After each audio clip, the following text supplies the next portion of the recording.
পাহাড়ের চূড়ায় দাঁড়িয়ে মনে হয়েছিল আমি এই পৃথিবীকে পদতলে রেখেছি। এই আক্ষরিক সত্যের কাছে যুক্তি মূর্ছা যায়। শিহরিত নির্জনতার মধ্যে বুক টনটন করে ওঠে। হালকা মেঘের উপর ছায়ায় একটি ম্লান দিন সবুজকে ধূসর হতে ডাকে।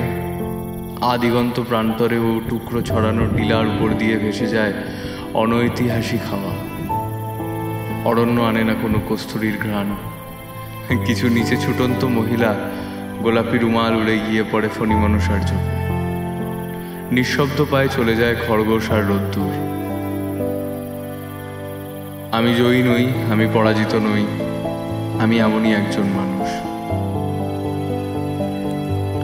পাহাড় চূড়ায় পৃথিবীকে পদতলে রেখে আমার নাভিমূল থেকে উঠে আসে বিষণ্ণ ক্লান্ত দীর্ঘশ্বাস। এই নির্জনতাই আমার ক্ষমা প্রার্থী অশ্রুমোচনের মুহূর্ত। এই যে মুহূর্তে, এই যে দাঁড়িয়ে থাকা, এর কোনো অর্থ নেই। ঝর্ণার জলে ভেসে যায় সম্রাটের শিরস্নান। কমলার কোয়া থেকে খসে পড়া বীজ ঢুকে পড়ে পাতাল গর্ভে। পোলকা ডট দুটি প্রজাপতি তাদের আপন আপন কাজে ব্যস্ত। বাবলা গাছের শুকনো কাটাও দাবি করেছে প্রকৃতির প্রতিনিধিত্ব।